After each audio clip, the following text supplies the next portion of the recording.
Hello students, कैसे हो आप। तो जैसा कि आप लोग जानते हो कि इस समय हम क्लास 12th बिजनेस स्टडीज़ की डायरेक्टिंग चैप्टर को पूरा कर रहे हैं।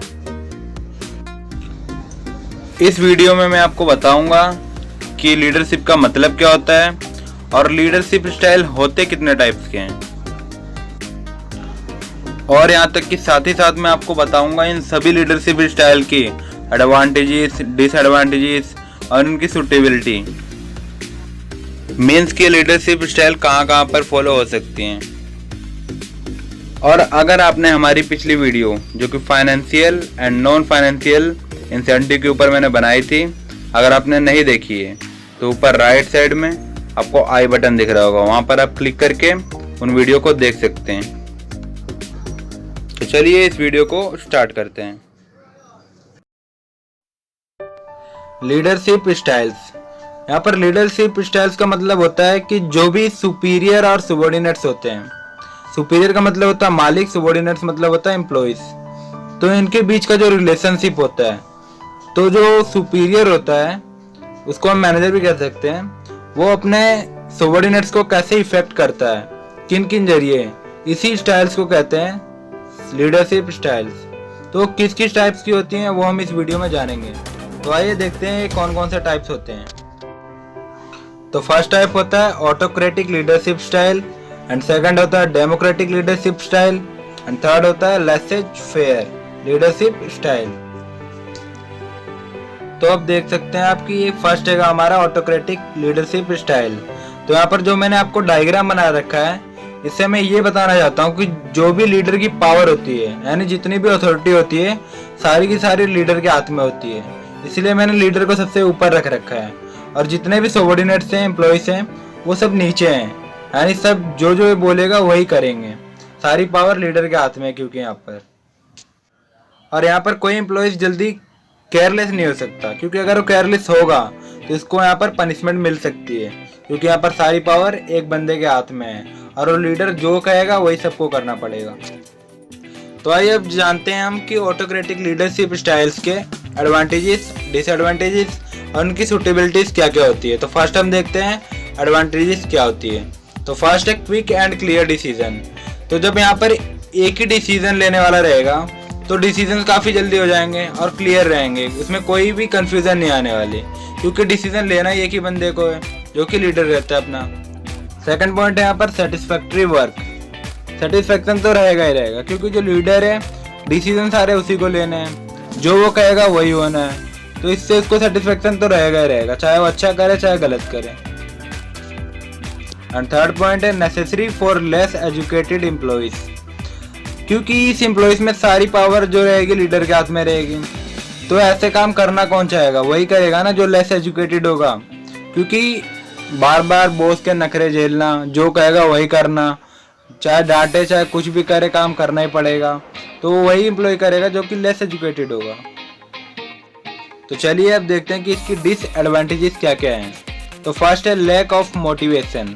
मोटिवेशन कम तो रहेगा ही रहेगा, क्योंकि जितने भी एम्प्लॉयज हैं वो जब अपनी कर ही नहीं सकते हैं, यानी जो भी उनका मालिक कहेगा या लीडर जो भी कहेगा वही करना पड़ेगा, तो इससे मोटिवेशन तो उनको बिल्कुल ही नहीं मिलने वाला, क्योंकि वो काफ़ी दबाव में काम करेंगे।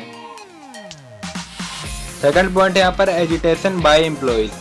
यहाँ पर हम एजिटेशन का मतलब कह सकते हैं कि जो एम्प्लॉयज हैं वो लीडर के ओपोज में जाएंगे। ओपोज मतलब उसके विपरीत में जाएंगे।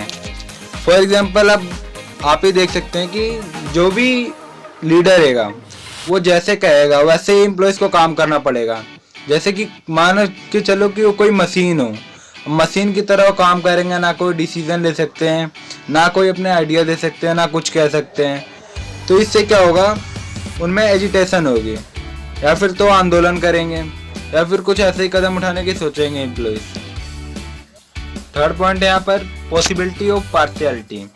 क्योंकि यहाँ पर सारी पावर जब एक लीडर के हाथ में रहेगी, तो यहाँ पर पार्शियलिटी यानी पक्षपात, या जैसे कह सकते हैं कि भेदभाव की भावना उत्पन्न हो सकती है।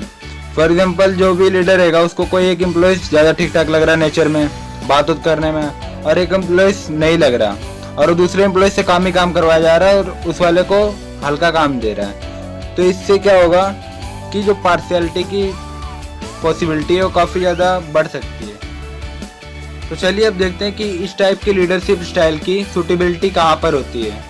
तो फर्स्ट है लीडर इज मोस्ट नॉलेजेबल, यानी जो लीडर है उसमें काफ़ी नॉलेज होनी चाहिए, तभी वो पूरे ऑर्गेनाइजेशन को अच्छे से कंट्रोल कर पाएगा, अदरवाइज उसकी फर्म लॉस में जाने लगेगी और जल्दी जल्द उसको वाइंड अप करना पड़ेगा। यहाँ पर वाइंड अप का मतलब होता है बंद करना पड़ेगा। सेकंड है little time for decision making, यानी ये तब काम आता है जब हमें जल्दी जल्दी डिसीजन लेना हो। एंड थर्ड पॉइंट है सबॉर्डिनेट्स आर अनएजुकेटेड, जैसा कि मैंने अभी बताया ये ऑर्गेनाइजेशन वहीं पे काम करेगा जहाँ पे जो एम्प्लॉइज हैं यानी सबॉर्डिनेट्स हैं वो ज़्यादा एजुकेटेड नहीं हो। तो आइए हम देखते हैं अपनी सेकंड लीडरशिप स्टाइल, तो वो है डेमोक्रेटिक लीडरशिप स्टाइल। इस टाइप के लीडरशिप स्टाइल में जो लीडर होता है वो अपने सबॉर्डिनेट से पूछता है कि कोई डिसीजन लेना है, कैसे लेना है, मतलब आपस में ये लोग जो भी बातें होती हैं साझा करते हैं और मिलजुल कर काम करते हैं। जैसा कि आप इस पिक्चर में देख सकते हैं कि एम्प्लॉइज और लीडर आपस में बात कर सकते हैं।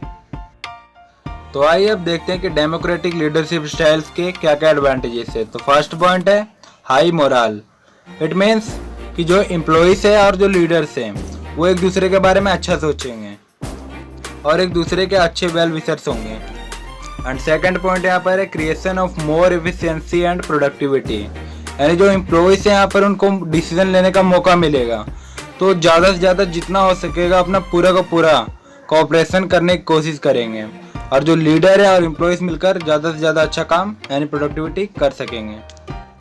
थर्ड पॉइंट है यहाँ पर availability of sufficient time for constructive work, यानी जो लीडर होता है उसके पास काफ़ी ज़्यादा टाइम होता है उस वर्क को करने के लिए, क्योंकि जो यहाँ पे एम्प्लॉइज होते हैं उनके पास डिसीजन लेने की पावर होती है थोड़ी बहुत, तो इससे क्या होता है जो वर्कलोड होता है लीडर का वो थोड़ा बहुत कम हो जाता है, तो इसकी वजह से उसके पास काफ़ी टाइम रहता है। तो चलिए देखते हैं अब इसकी डिसएडवांटेजेस क्या है। तो फर्स्ट पॉइंट है रिक्वायरमेंट ऑफ एजुकेटेड सबॉर्डिनेट्स, यानी इस टाइप के फर्म को वही डिसीजन लेगा जो थोड़ा बहुत एम्प्लॉइज एजुकेटेड हो, तभी तो डिसीजन ले पाएगा ताकि ऑर्गेनाइजेशन में अपने लीडर की हेल्प कर सकें। एंड सेकंड पॉइंट यहाँ पर आता है डिले इन डिसीजन। डिले का मतलब हम कह सकते हैं देरी होना, डिसीजन लेने में थोड़ी देरी हो सकती है, क्योंकि जो एम्प्लॉइज होते हैं जब भी कोई डिसीजन लेंगे या लीडर जब भी कोई डिसीजन लेगा तो एक दूसरे से पूछेंगे कि हाँ सही है या नहीं है, तो इससे थोड़ा बहुत टाइम लग सकता है। एंड लास्ट पॉइंट है lack of responsibility in manager. तो हो सकता है क्या पता जो मैनेजर है उसकी रिस्पॉन्सिबिलिटी में काफ़ी लैक यानी कमी आने लगे, क्योंकि वो हमेशा ऐसा ना हो कि डिपेंड हो जाए कि हाँ एम्प्लॉइज ही कुछ डिसीजन सोचेंगे वही बताएंगे तभी कुछ काम होगा। तो चलिए अब देखते हैं कि डेमोक्रेटिक लीडरशिप स्टाइल की सूटेबिलिटी कहाँ पर होती है। तो फर्स्ट है plenty of time is available, यानी उस जगह पर जहाँ पर टाइम काफ़ी ज़्यादा हो, क्योंकि यहाँ पर डिसीजन लेने से पहले एक दूसरे से पूछा जाता है जिससे टाइम काफ़ी ज़्यादा लग जाता है। सेकंड पॉइंट यहाँ पर है members are skilled to share their knowledge, क्योंकि यहाँ पर मेंबर्स अगर स्किल्ड होंगे उनके पास नॉलेज अच्छी होगी तभी तो अपने आइडियाज़ को शेयर कर पाएंगे, तभी तो अपने आइडियाज़ मैनेजर के सामने रख पाएंगे। एंड थर्ड पॉइंट है leaders wants to involve subordinates, यानी लीडर अगर चाहेगा कि सबॉर्डिनेट्स उनके साथ डिसीजन ले तभी तो ऐसा वो कर पाएंगे सबॉर्डिनेट्स कि वो अपने आइडिया दे पाएंगे। तो ये पॉइंट भी यहाँ पर एक इम्पोर्टेंट रोल प्ले करता है। तो चलिए अब देखते हैं हमारी लास्ट लीडरशिप स्टाइल से, जो कि है लेसेज फेयर।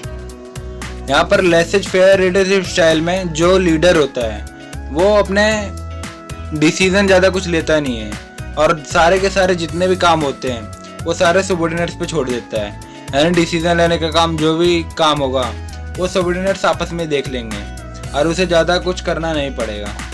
जैसा कि आप इस डायग्राम में देख सकते हैं लीडर सबसे ऊपर आराम से बैठा हुआ है और जो एम्प्लॉय से आपस में बात कर रहे हैं, जो भी डिसीजन ले रहे हैं आपस में सब कुछ कर रहे हैं।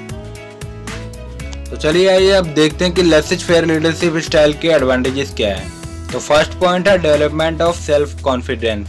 तो यहाँ पर जो भी लीडर है उसको तो कोई डिसीजन लेना पड़ नहीं रहा, तो जितने भी एम्प्लॉयज है सब अपना अपना काम करेंगे, सारे अपना अपना डिसीजन लेंगे।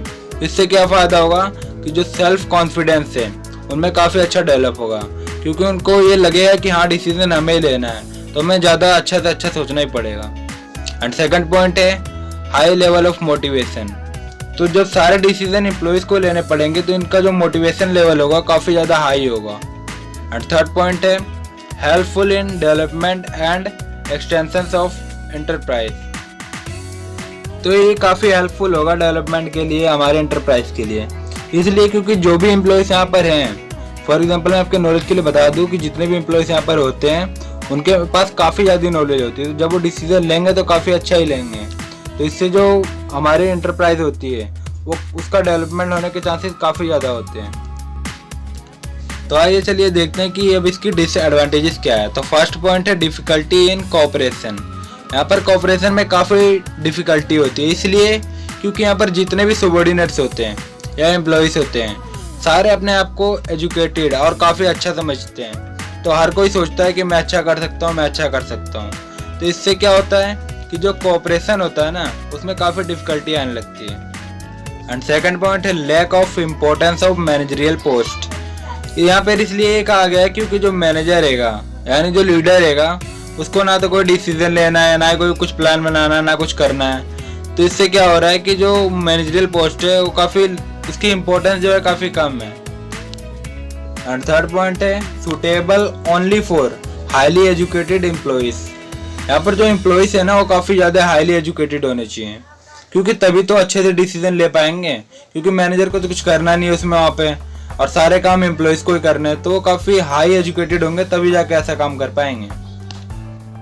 तो आइए चलिए अब देखते हैं कि लेसेज फेयर लीडरशिप स्टाइल की जो सूटेबिलिटी होती है वो क्या क्या होती है। तो फर्स्ट पॉइंट है यहाँ पर followers are highly skilled, experienced and educated. यानी जो भी एम्प्लॉयज़ है फॉलोवर्स कह सकते हैं हम, वो काफ़ी हाईली एजुकेटेड और स्किल्ड होने चाहिए, ताकि जैसा कि मैंने आपको अभी बताया है कि वो अच्छे से डिसीजन ले सकते हैं और प्लान बना सकें। एंड सेकंड पॉइंट है फॉलोवर्स आर ट्रस्टवर्थी। यहाँ पर ट्रस्टवर्थी का मतलब है विश्वास योग्य, यानी जो फॉलोवर्स हैं उन पर विश्वास होना चाहिए कि हाँ वो काम को अच्छे से कर सकते हैं और उनमें वो नॉलेज है। एंड थर्ड पॉइंट है outside experts are being used. यानी जो एक्सपर्ट्स का भी यूज़ हो सकता है यहाँ पर। फॉर एग्जांपल कोई ऐसा एम्प्लॉई है जिसके पास काफ़ी नॉलेज है और वो बाहर से आकर यहाँ पर कुछ आइडिया अपने दे सकता है, कुछ काम कर सकता है। तो ये भी पॉसिबिलिटीज यहाँ पर होती हैं।